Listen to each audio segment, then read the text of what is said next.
welcome to a live discussion where we're going to talk about Argentina, the national team, Lionel Messi, Van Gaal's comments, the World Cup qualifiers versus Ecuador, and everything under the sun in regards to Argentina. My name is Roy Nemmer of Mundo Albiceleste.com, and I'm joined by none other than Osvaldo. Osvaldo, good evening for you.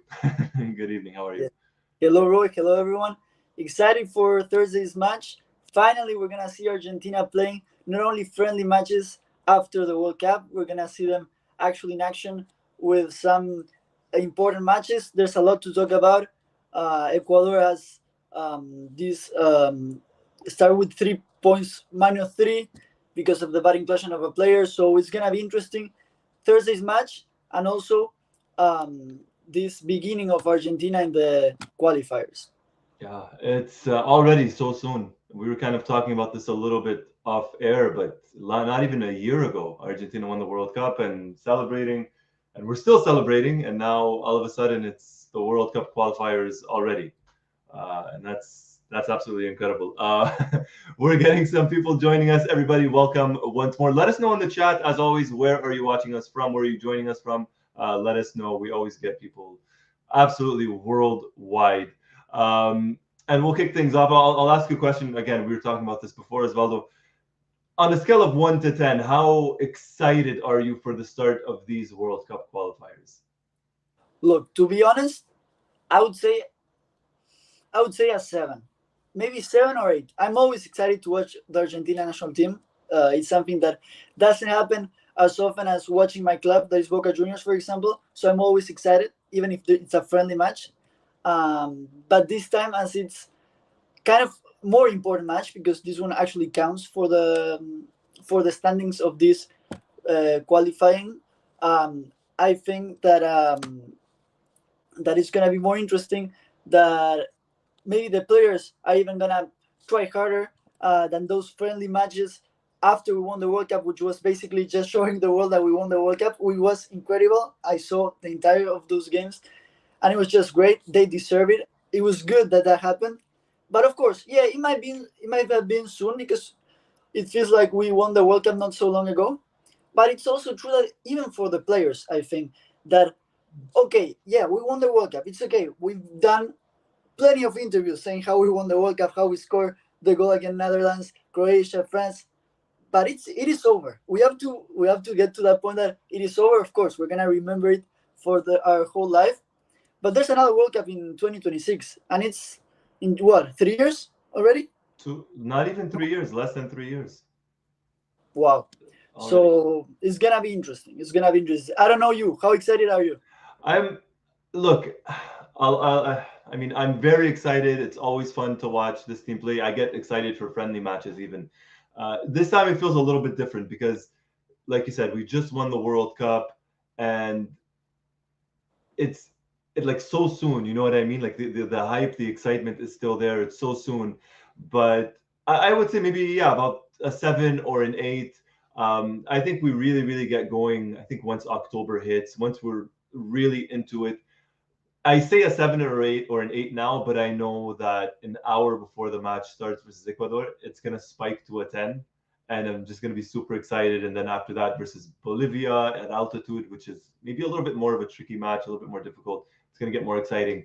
But no, always excited to watch them. And I think a lot of the players, we're gonna talk about this, but I think a lot of players will have to not step up because I think everybody steps up, but it's going to be interesting to see the younger players how they are going to evolve. We're going to talk about Alejandro Garnacho in a little bit, but Facundo Buonanotte, what's going to happen with him? Because again, he gets called up, and House Coloni forms the team or molds the team going into these matches. But very excited, very excited. Yeah, I think that there's something that is clear that even though these players won the World Cup, Scaloni is a coach that have shown us that none of the players have their place guaranteed, their spot Yeah. guaranteed in the lineup, uh, and then we're gonna see the probable lineup for Thursday and Mhm. everything. But I don't think if he sees that in the first match he doesn't see one of the World Cup champions playing well, I don't think he might start another players in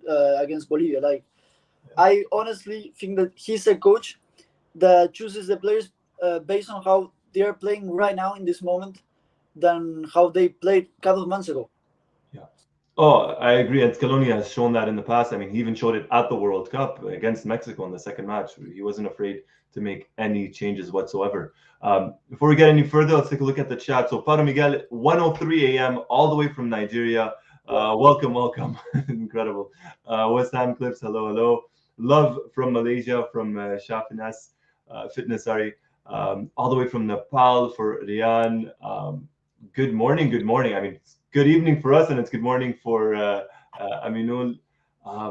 Incredible. It is buzzing. Especially the players are training there now. We have Rose. Hello. And yeah, there's this rumor as well, the report that Messi might not play versus Bolivia, but we'll get through the Ecuador match first, and then we'll get to Bolivia.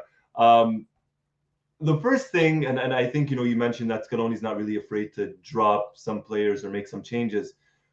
And I agree. I completely agree with that. But in terms of the starting 11 versus Ecuador, this is a good problem to have. It's what's going to happen. Is it Lautaro Martinez? Is it Julian Alvarez? Everybody in the chat, let us know.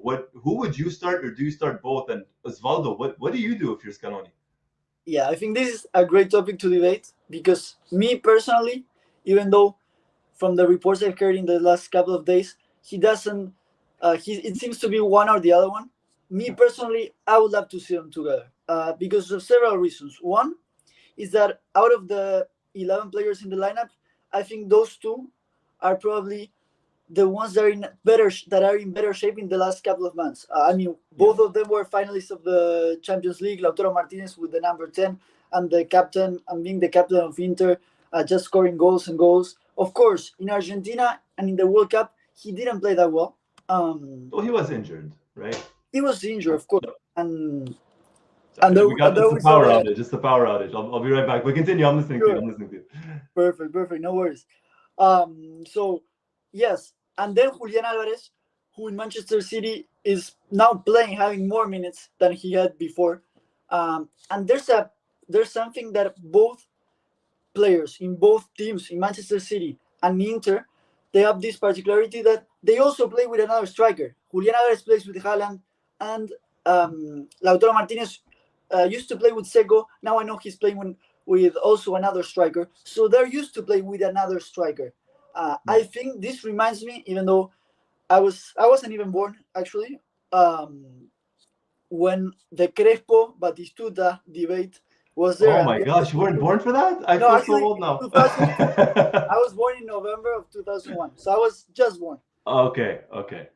Yeah, so it reminded me of that. And I think that Scaloni should at least take into consideration the possibility, at least not from the beginning maybe, but for some matches or during the match, to put them together. Yeah, I remember that debate very well. I was born. I was 12 in 2002. I'm born in 1990, so I do remember that very well, and I remember that World Cup very, very well, and the heartbreak. And I remember Bielsa getting a lot of stick, and a lot of people were angry. Why not play Crespo and Batistuta? I think Scaloni is more flexible than Bielsa. I think he's shown that he's more flexible than Bielsa. I wouldn't be surprised if at some point we do get that. If at some point we do get, Julian and Lautaro, I think they're both in tremendous form, as you said, Osvaldo. I mean, I don't know. I can't pick. Sylvia here writes, Lautaro would be good.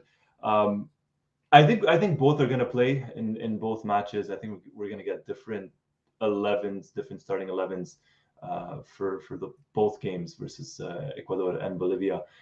This is a difficult one. I can't pick. But the good thing is Julian is versatile, right? He can play on the wing, and we've seen it even at Manchester City this season, where he does play a little bit kind of deeper. He does play behind Haaland.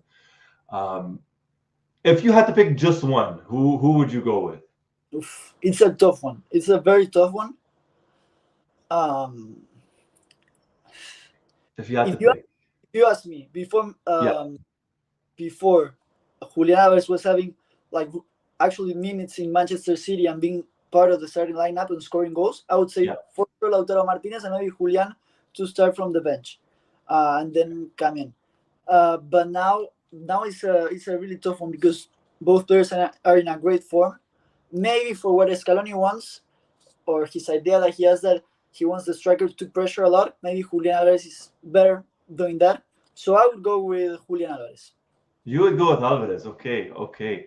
And West Ham says Julian is playing an interesting role at City behind Haaland. I think you can play both. And Anoop earlier said Alvarez is better. I want his pressing from the front.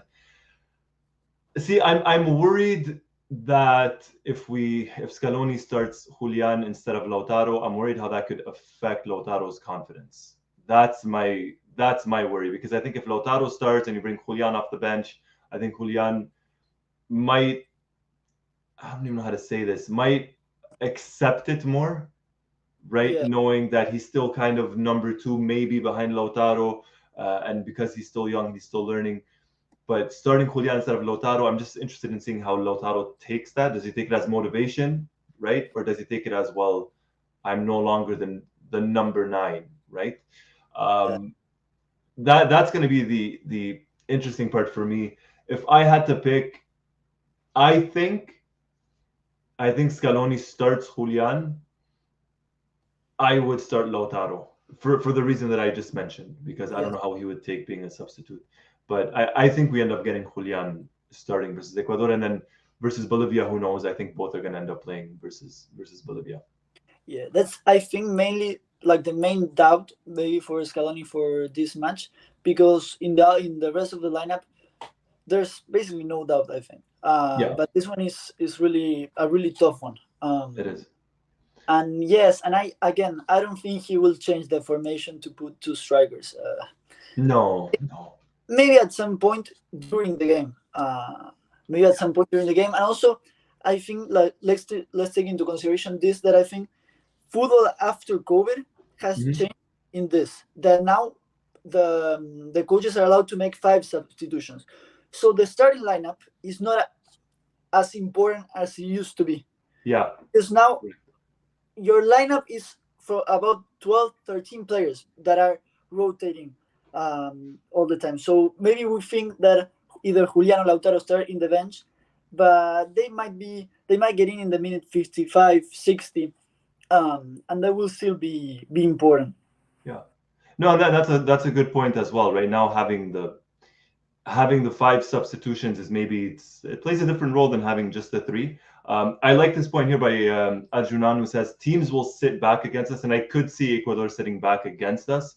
So maybe having Julian's press versus maybe Lautaro presses, don't get me wrong, but maybe not as much as Julian.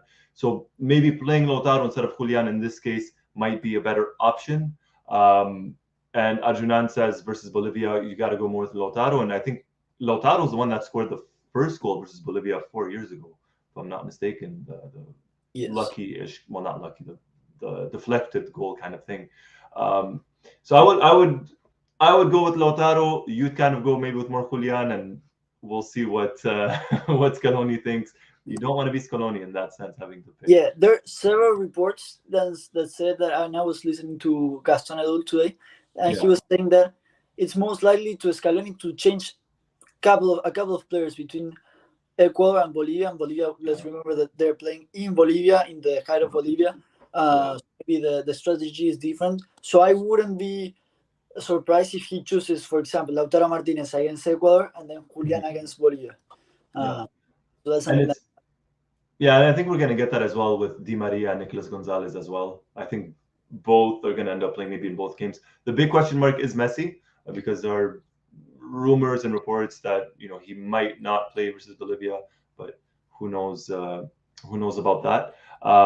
Another kind of factor being thrown in is that Ecuador is going to start minus 3 points these World Cup qualifiers, because of, if I'm not mistaken, it's a player eligibility that they used last time, right? Something yes, like that they use in the qualifiers in the last qualifiers. The last qualifiers, yeah. So yes, there were rumors that Ecuador would be kicked out of the World Cup, but then they didn't, and the sanction was this minus 3 points. And we were talking before this live how, well, now it's gonna be out of the 10 teams, 6.5 will go to the next round.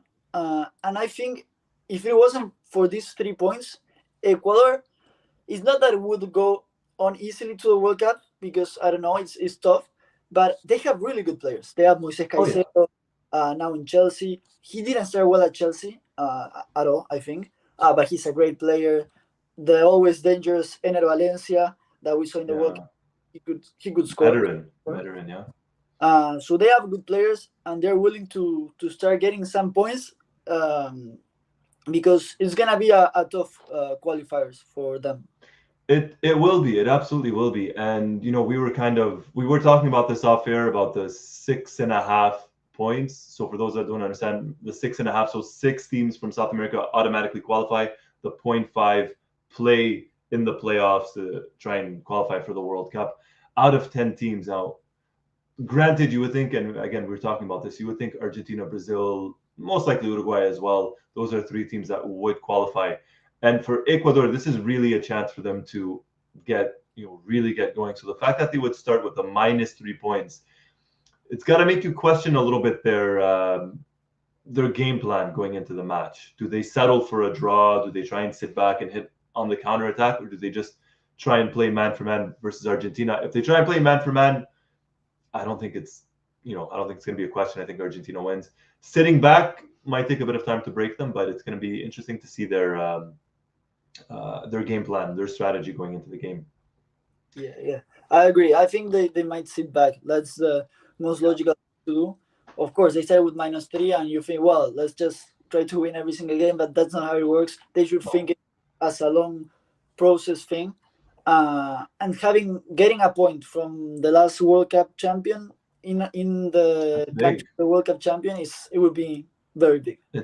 It's massive, and yes, again, it's 6.5, almost 7 teams that would qualify, but it is very, very important, and this cannot be understated. It's extremely important for every team. I know we're talking about Argentina, but for every team to really start off the World Cup qualifiers with a win, and maybe even more so for Argentina, because let's say for whatever reason they don't get the win versus Ecuador, right?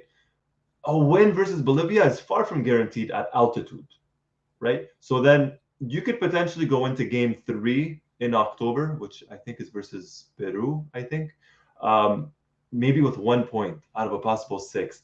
It's not the end of the world, and I'm not saying that's what's going to happen, but it's very important to start off, with the points, to get it there, and really, really get going. And I'm hoping for a lot of goals to get both Julian, Lautaro, Messi, Di Maria, everybody just off and running with the goals. Yes, and again, Ecuador has good players, as we mentioned. Of course. But they are I think Argentina is much better, and at home with their people.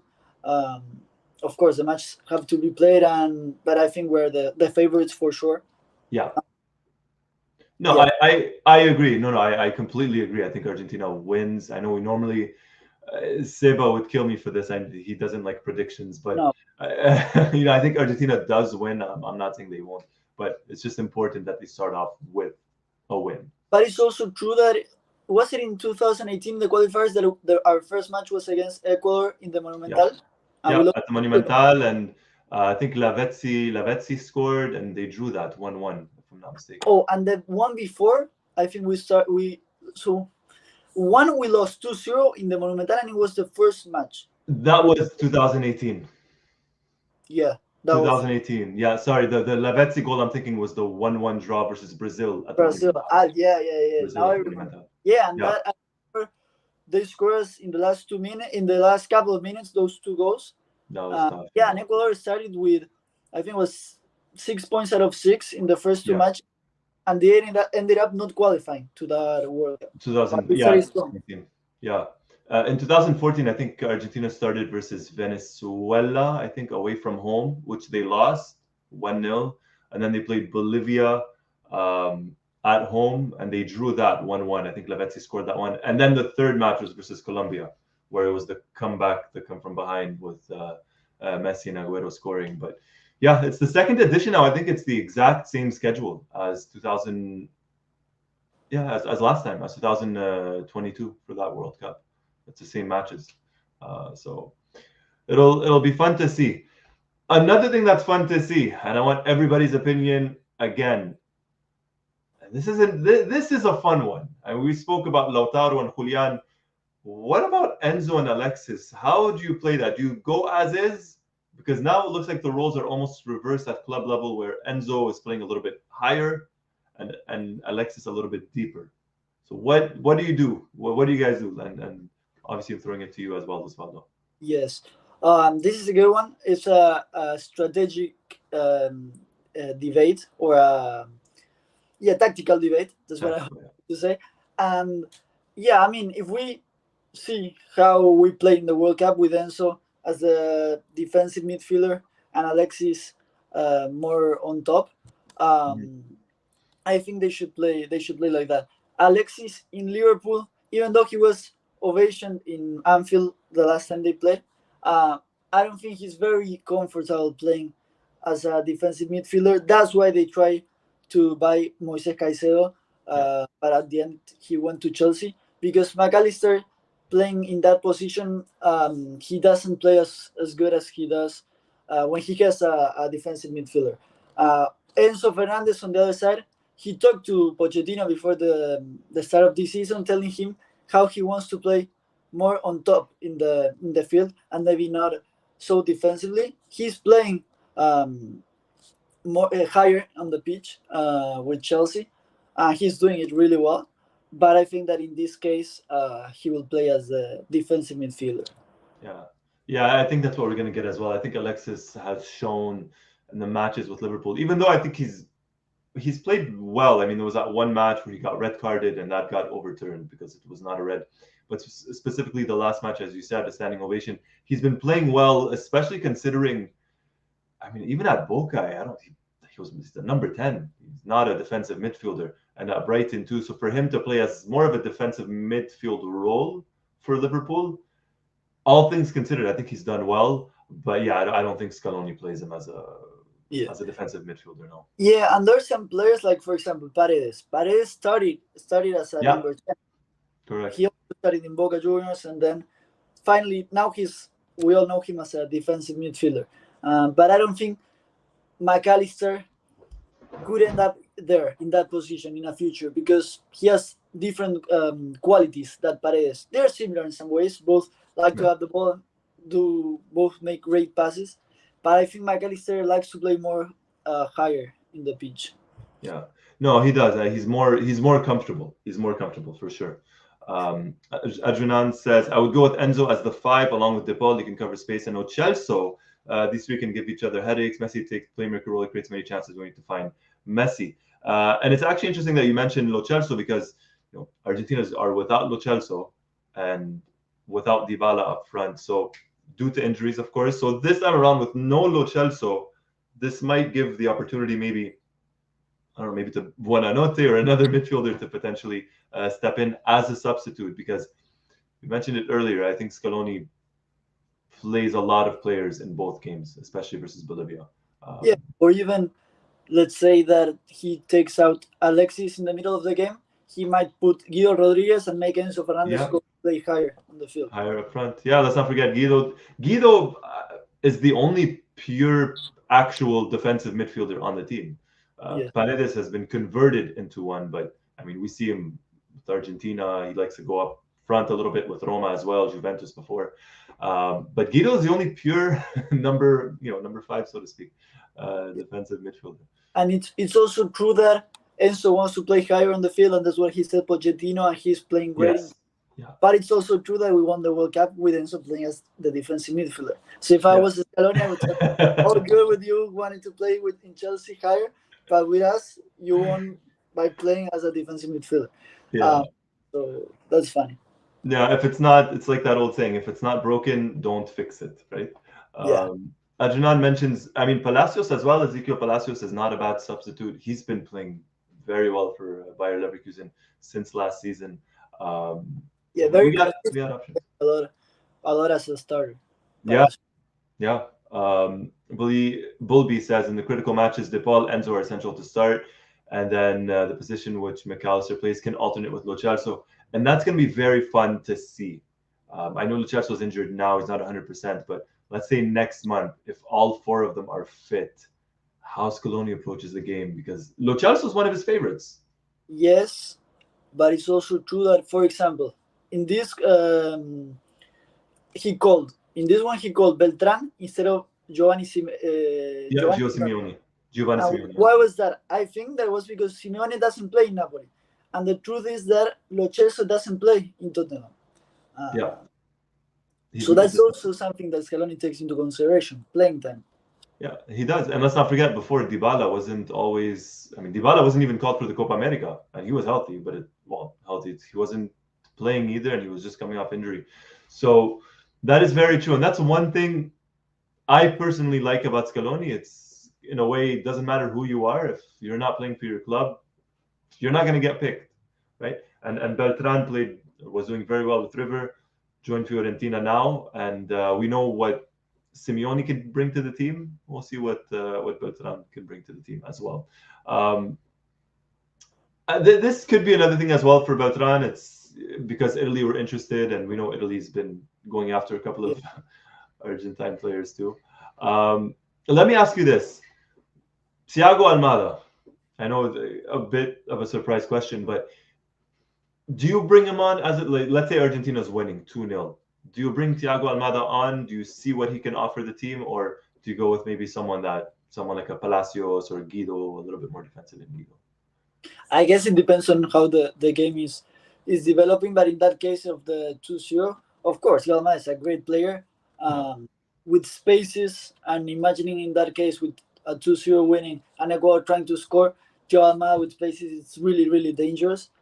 He can have more playing time with Argentina national team, which is always good. He get experience.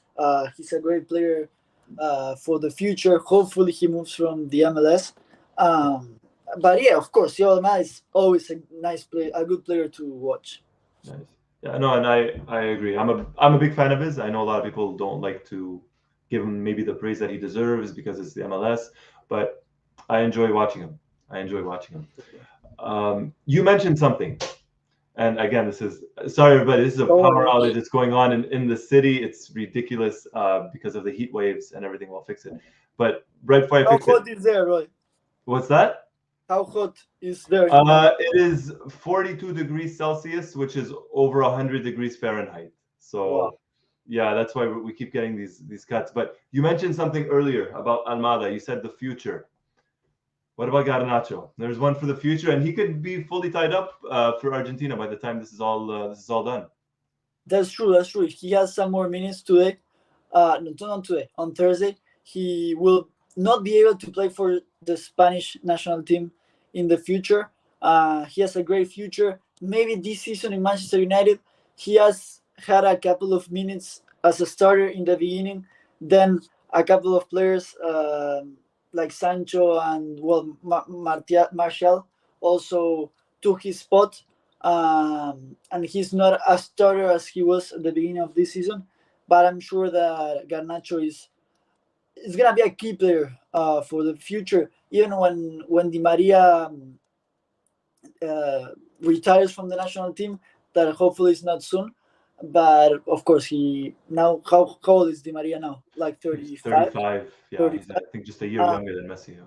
Garnacho is gonna be his replacement. And also, I was talking this with a friend actually the other day, how Argentina, of course, has good players in every position, but I don't think we have like a lot of natural wingers. Messi is not a winger that would just go, and he used to be, but he's more as a player that assists. But then in the wings we don't have. Well, we have Di Maria, but then we have only Garnacho because Nico Gonzalez likes to go more back. But if we don't have those wingers that face in the one-on-one, face the other defender and just go and dribbles them. More direct. That's dangerous. Yeah.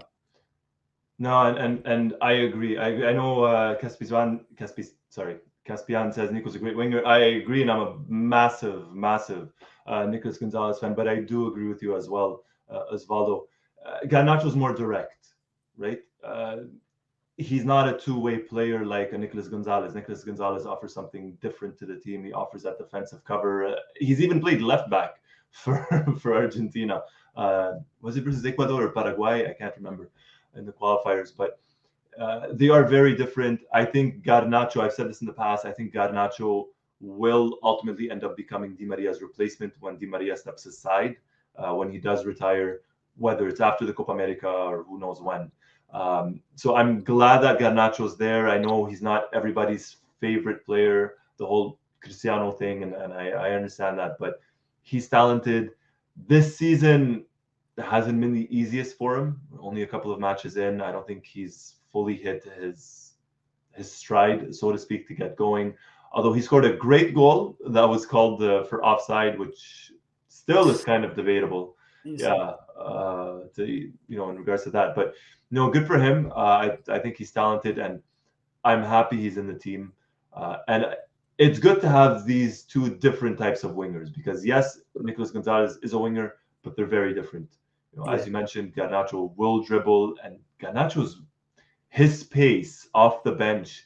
If ever Argentina need a goal, if you bring Garnacho off the bench, I don't care how good the other defender is. He'll get him for pace. He'll get him for speed eventually.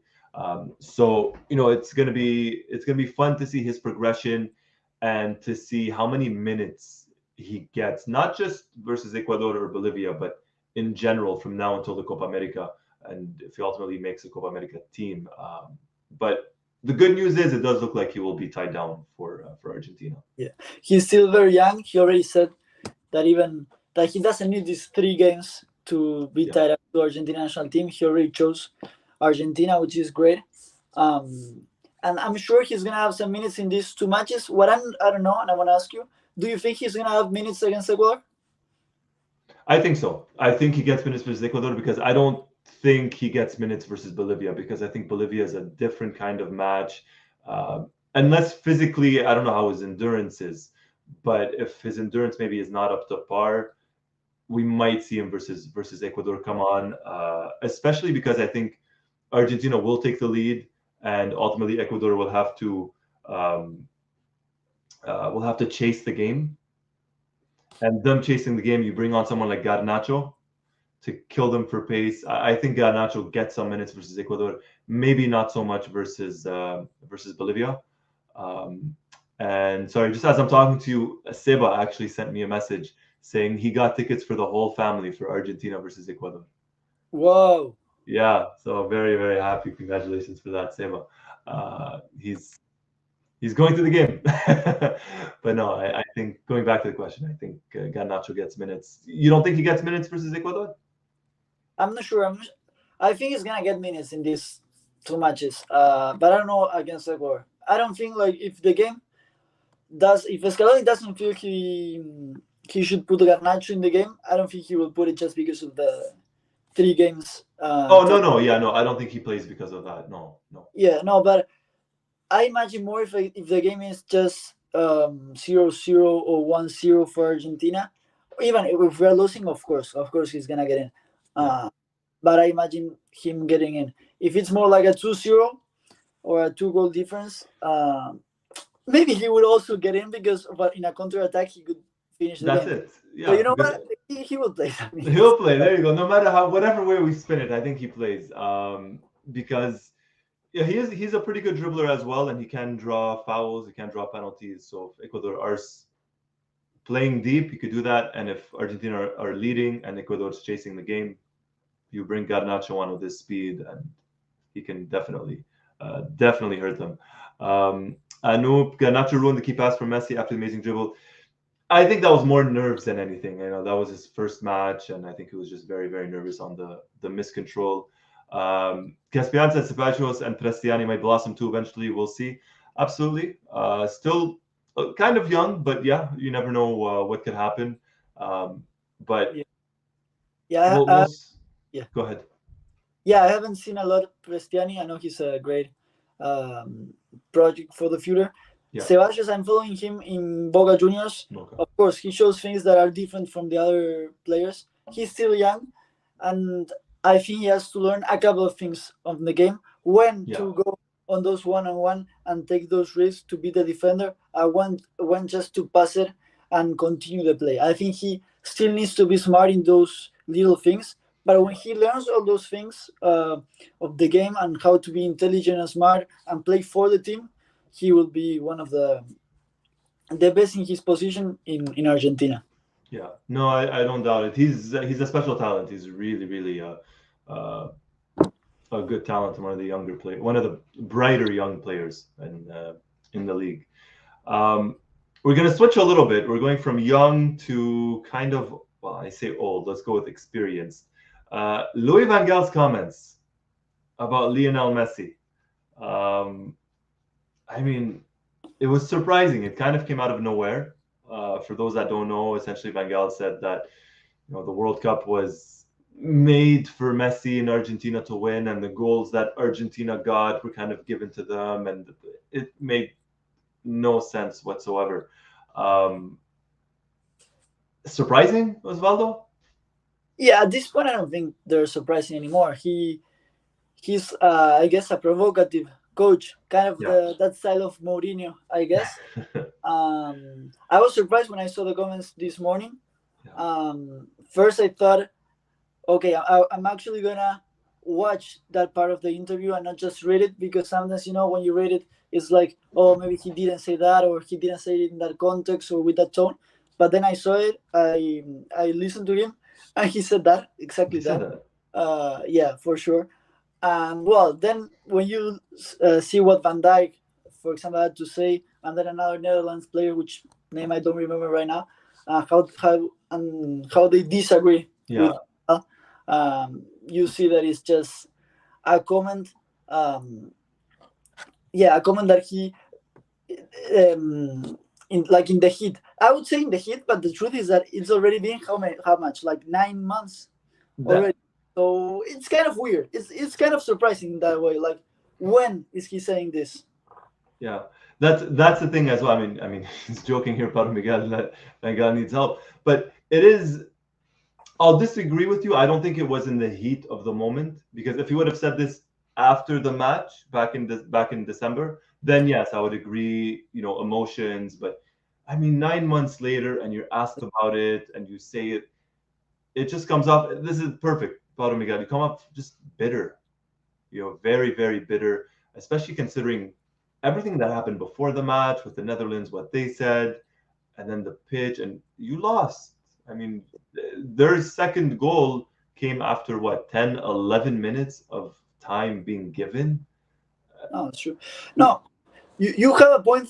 You have a point in that. I think he actually thinks about it now that you say it, because it's Yeah, like 9 months after, so he actually thinks about it, and his arguments are not accurate, because he says how our two goals came, and how they scored those two goals, and the truth is that our first goal was an incredible pass from Messi, of course. Yeah, incredible, and then the second one was a penalty, which was a penalty, and Messi scored really well.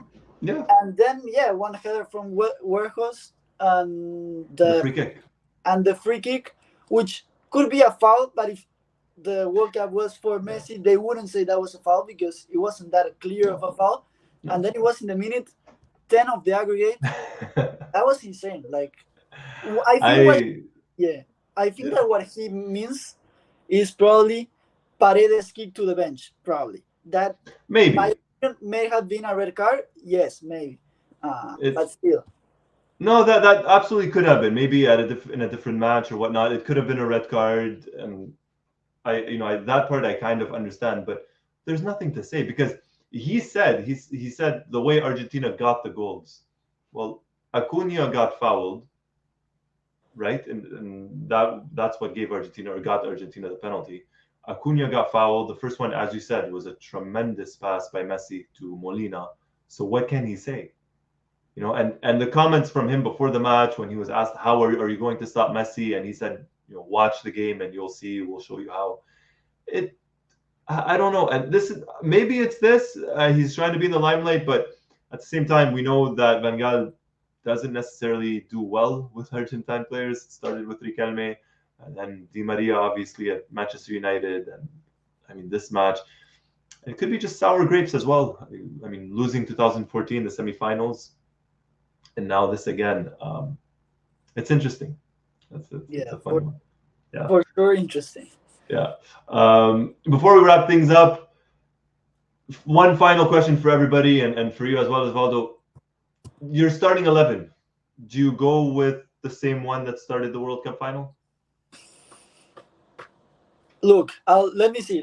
So I will go with Martinez, of Oh yeah, course, of course. Molina, Yeah. Romero. If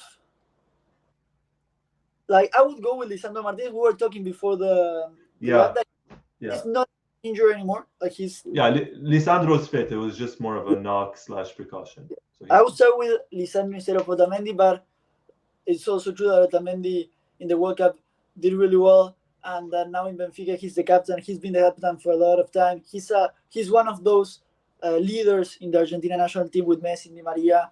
yeah. So I understand it, of course.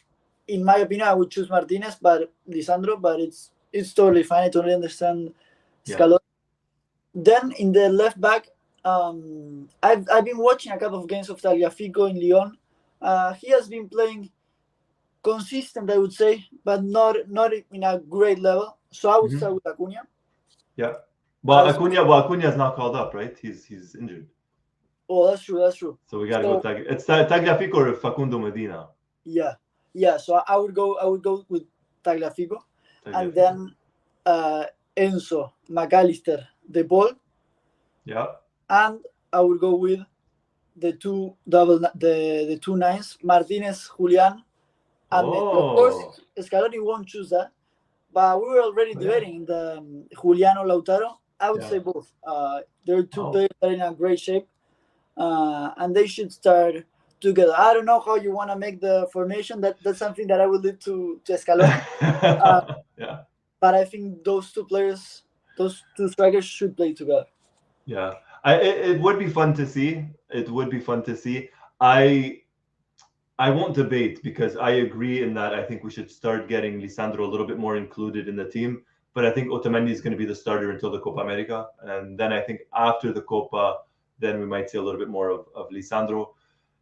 And at the same time, I don't see Lisandro starting this match because I think Scaloni maybe goes with a back five versus Bolivia or a back three with the two wings. And I think Lisandro starts that match. So I agree with you. I would go with Dibu, Molina, Romero, Otamendi, and Tagliafico. I think in midfield, it's got to be the same three that started the World Cup. And That started I, the World Cup or the sorry, the final. Started the final. okay. Started the final. Sorry. So Alexis, Dipol, and Enzo, and then up front, I'm tempted to go with the double number nines. I really am, just to see it. You like the I idea? I like the idea. No, I like it. I like it, especially because I mean Julian can play on the wing. Um, I don't know if Scaloni would do that. I don't think he would. I think No. Di Maria starts, which I mean he's been playing well for a long time now. It's like you cannot argue that. I would go with Di Maria, Messi, and said Lautaro. I'll go with Lautaro, but if not Julian, and then I would change it up in the second half. I'll give Garnacho a chance and maybe save Nicolas Gonzalez for Bolivia because I think he's going to be a must in Bolivia. But that's just me. It's also true that we have a good squad, not only the starting lineup, Oh but yeah, we also have players to enter from the bench in case we of need them. course. And Oh of course, yeah, we were saying before, in this new football after COVID, those players that are in the bench are sometimes as important as those that are in the starting lineup because you no, have 5 substitutions. exactly. No, the bench is just as important now. Um, and I guess this would be your formation in a way, right? I mean, similar. Yes, but he added Paredes instead Sorry, of yeah. McAllister. So Paredes instead of McAllister, but it could be something like this where you have Messi playing behind Julian and Lautaro. Um, West Ham says, I like the idea of playing both number nines. It's also good psychologically for them to know they are not necessarily competing with each other for that position. And I think it would surprise the opponents. I think it would surprise whether it's Ecuador or Bolivia or Paraguay, Peru, whoever it is, to have those two starting. I don't know if he's tried that in training. I don't believe he has. We haven't seen the reports, but um, I don't know. You have it in my head now. You have it in my head as well. Yeah, and it's also true that Scaloni chooses the starting lineups based on the opponent. So Yeah. maybe not for this match, but for future matches, he might think of those two nines starting from the beginning. starting from the beginning. Yeah, that's very true. We saw that versus the Netherlands, right? He made the change, and we saw the back five, I guess you could call it, versus them. I'm more interested in seeing, as excited as I am about this, and I really, really am. I'm a little bit, and I don't want to get ahead of myself, but I'm more excited to see the match versus Bolivia. Okay. Because I if Messi plays, there's no way he plays the full 90 in that one. I don't think so if he plays. And I want to see, because I think that's going to give us an idea of who the unofficial backups are, if that makes sense. Like, who would be that left wing? Is it going to be Garnacho or is it going to be Nicolas Gonzalez? Who would play instead of Messi? Does he come in? Because Palacios played very, very well versus Bolivia in the last qualifiers. So that's a little bit more what I'm looking forward to. But again, I'm not getting ahead of myself. I want to watch this match versus Ecuador. Yeah, it's gonna be interesting, but it's also, as it is a different match, because always playing against Bolivia in Bolivia at altitude, in the altitude, it's always different. So I don't know until what point, it's gonna be a parameter to know if this player is over this other one, or maybe this player just is better, have a better capacity running in the altitude, So I don't know, but it's gonna be interesting for sure. And talking about Messi and the possibility of him playing or not, I don't have any information, but I think that if Argentina wins against Ecuador, he won't go to Bolivia. I think that's what I think. Yeah, I think so too. And at the same time, he played well in the last match versus Bolivia. He played very well. There was a comment there about Palacios as well. But I agree with you. On that. I think if Argentina get the win versus Ecuador, then I don't see them risking Messi. He's been playing a lot with Inter Miami. I know people like to joke that he walks a lot and he doesn't run much, but and there you go. At 36, it's at 36, he's playing a lot of matches, especially with Inter Miami. He's playing the full 90, except for one match versus the New York Red Bulls. And I think if we get the win versus Ecuador, I agree. I don't think he starts versus Bolivia. Yeah. I totally agree. Agree. They're trying to censor you, Roy. I know. Give me a sec.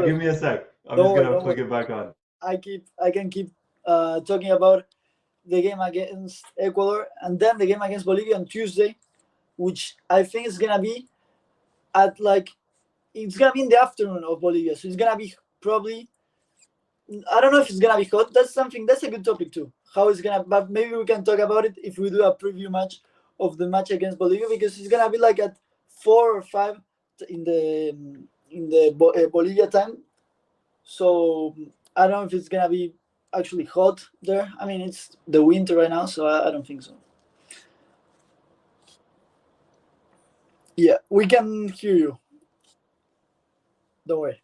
Sorry, thank you, Osvaldo. Yeah, no, I was saying the match is at 4 p.m. Eastern, so 4 p.m. for us. So Bolivia is probably 1 hour ahead, I think.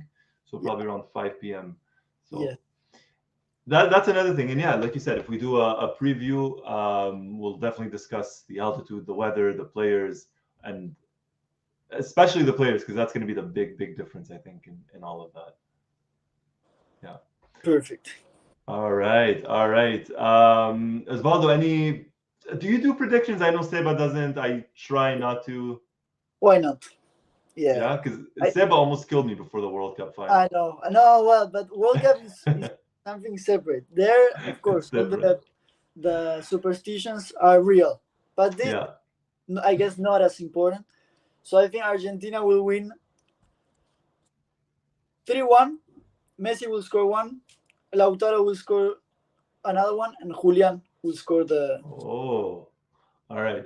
I'll go 2-0. Okay. I'll go. See, that's the thing. I say 2-0, but I see us scoring more than 2. I'll go 3-0. I don't think Ecuador get a goal. I'll say 3-0. I think Messi gets the first. I think Enzo gets 1. Okay. And I think Lautaro gets 1. So that's my prediction. Messi, Enzo, and Lautaro.